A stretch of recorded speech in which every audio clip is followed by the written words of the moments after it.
Hi Mark, my name is Tinson. My student number is 56. I'm a freshman in NCUE. John McWhorter, texting is killing language JK. We always hear that texting is a scourge. The idea is that texting spells the decline and the fall of any kind of serious literacy, or at least writing ability, among young people in the United States and now the whole world today. The fact of the matter is that it just isn't true, and it is easy to think that it is true. But in order to see it in another way, in order to see that actually texting is a miraculous thing, not just energetic, but a miraculous thing, a kind of emergent complexity that we are seeing happening right now. We have to pull the camera back for a bit and look at what language really is. In which case, one thing that we see is that texting is not writing at all. What do I mean by that? Basically, if we think about language, language has existed for perhaps 150,000 years, at least 18,000 years, and what is across us is speech. People talked. That's what we probably genetically specified for. That's how we use language most. Writing is something that came along much later, and as we saw in the last talk, there's a little bit of controversy as to exactly when that happened.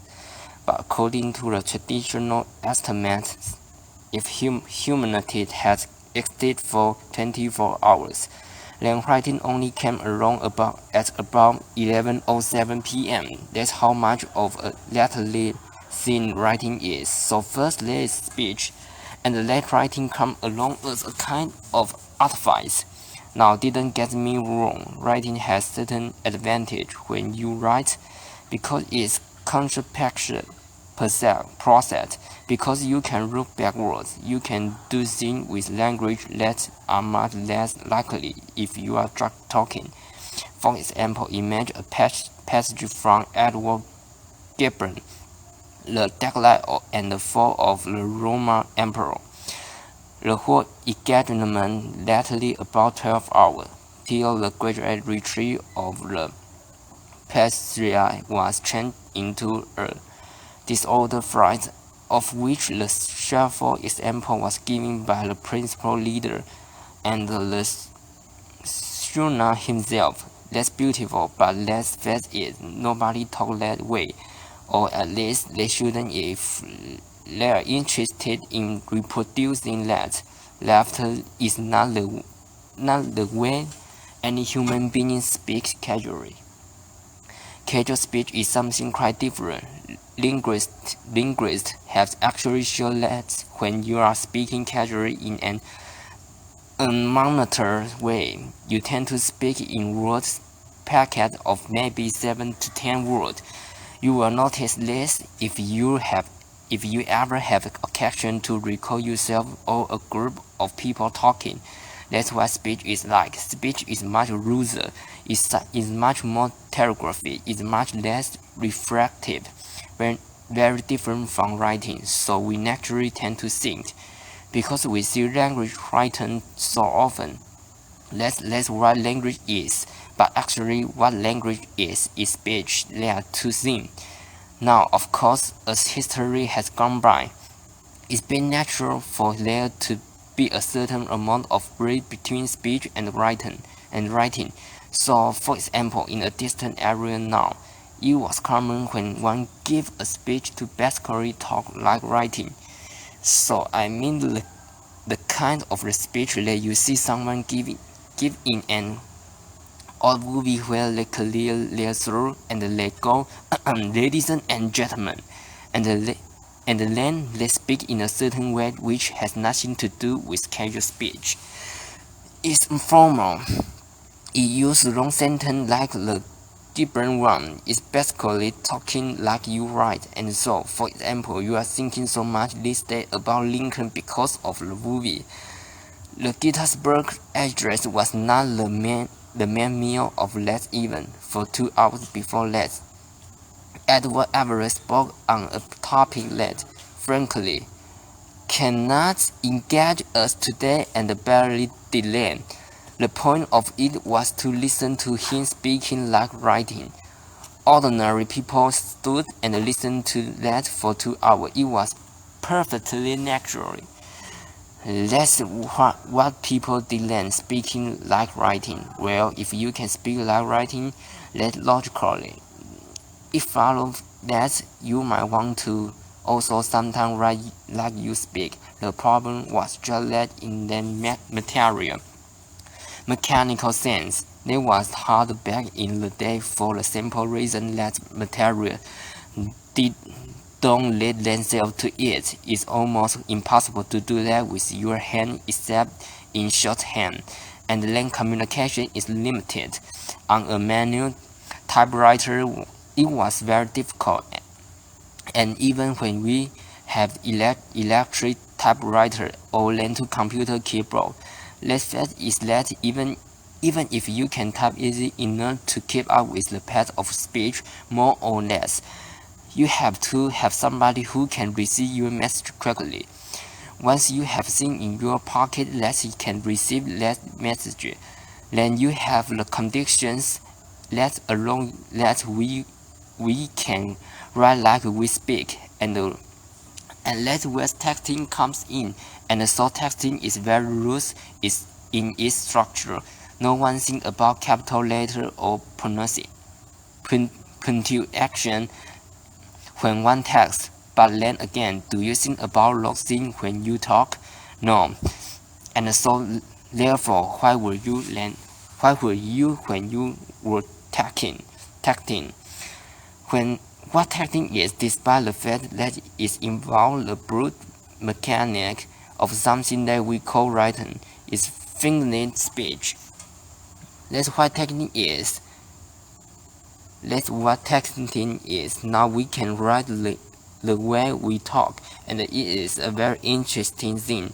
But nevertheless, it's easy to think that still it represents some sort of dislike. We see this general bugness of the structure, the lack of concern with the rule, and the way that we used to learning on the blackboard. And so we think that something has gone wrong. It's a very natural sense. But the fact of the matter is that what is going on is kind of emergent complexity. That's why we are seeing in this finger speech, and in order to understand it, what we want to see is the way in this new kind of language there is a new structure coming up. And so, for example, there is in detecting a convection, which is LOL. Now, LOL we generally think of as meaning laugh out loud, and of course, theoretically, it does. And if you look at older texts, then people used to actually indicate laugh out loud. But if you text now, or if you are someone who is aware of the subject of texting the way it's become, you will notice that LOL does not mean laughing out loud anymore. It's involved into something that is much softer. This is actually text that was done by a non-male person of about 20 years old, not too long ago. I love the front you are using BTW. Julia Lowe sent Gmail is being slow right now. Now, if you think about it, that's not funny. No one left her, and yes, that it is. So you assume that there's been some kind of hiccup. The Susan said, "Well, I know." Again, more gibbering than we used to when you are talking about this in communities.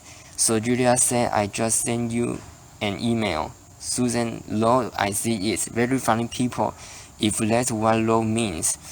This Julia says, "So what's up?" Susan, "Lol, I have to write a a 10-page paper. She is not amused. Let's think about it. Rho is being used in a very particular way. It's a marker of emphasis. It's a marker of accommodation. We linguistics causing like the programmatic particle. Any spoken language that's used by real people has learned. If you happen to speak Japanese, think about the little word name that you use at the end of a lot of sentence. If you listen to the way black youngs today speak, think about the use of the word yo. Whole distinction can be written about it, and probably are being written about it. A pragmatic particle that while Rho has gradually become is a way of using the language between actual people. Another example is slash. Now we can use slash in the way that we are used to, along the line of we are going to have a party slash networking section. That's kind of like what we add. Slash is used in a very different way texting among young people today. It used to change the sense.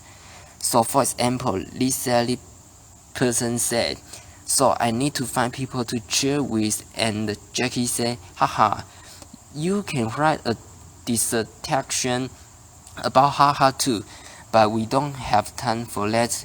Haha, so you are going by yourself, right? Sadly, for this summer program at NYU, JK haha slash, I'm watching this video with some player trying to shoot with one eye. The slash in interesting. It's interesting. I don't really even know what Jack is talking about after that, but you notice that you are changing the topic. Now let's think kind of modern, but think about how in real life, if we are having a conversation and we want to change the topic, there are ways of doing it gracefully. We don't just zip right into it. You will pat your sign and look wistfully off into the distance, or you will say something like, make you think when it's really done, but what you are really after. What you are really trying to do is to change the topic. You can do that when you are texting, and so where you are developing of doing it with this medium. All spoken language has what a linguist call a new information marker, O2, O3. Texting has developed one from this slash. So we have a whole battery of new construction that we are developing, and yet it's easy to think where something is still wrong. There's a lack of structure of some sort. It's not as sophisticated as the language of the Wall Street Journal. Well, the fact of the matter is, look at this person in 1956, and this is when texting doesn't exist. I Love Lucy is still on the air. Many don't know the alphabet of multiplication table, cannot write grammatically. We have here that sort of thing before, not just in 1956, 1917. Connecticut school teacher 1917. This is the time when we all assumed that everything somehow in terms of writing was perfect, because the people in Downton Abbey are articulate or something like that. So from every culture in the country goes up the crime. Our freshmen can spell, can punctuate, and so on. You can go even farther back than this. It is the president of Harvard is 1871. There's no electricity. People have three names: bad spelling, incorrectness, as well as inelegance of expression in writing. And he's talking about people who are otherwise well prepared for college studies. You can go even farther back. 1841, some long-lost superintendent of school is upset because of what he has for a long time noted with regret the almost entire neglect of the original blah blah blah blah blah. Or you can go all the way back to 33 AD laughter, and there's this poor man who doesn't like the way people are speaking Latin. As it happens, he was writing about what had become French, and so there are always laughter applause. There are always people worrying about listening, and the planet somehow seems to keep spinning. And so the way I'm thinking of tackling this day is that we will see is a whole new way of writing that young people are developing, which they are using alongside their ordinary writing skill, and that means that they are able to do two things. Increasing evidence is that being bilingual is connectively beneficial. That's also true of being bilingual. That's certainly true of being bidialectal in terms of your writing, and so texting actually is evidence of a balancing act that young people are using today. Not consciously, of course, but it is an expression of their linguistic repertoire. It's very simple. It's somebody from 1973 look at what was on a dormitory message board in 1993. The song would have changed a little bit in the area of love story, but they would understand what was on that message board. Take the person from 1993, not that long ago. There's a beer and a test, excellent adventure. Those people tell these people, and they read a very typical text writing by a 20 years old today.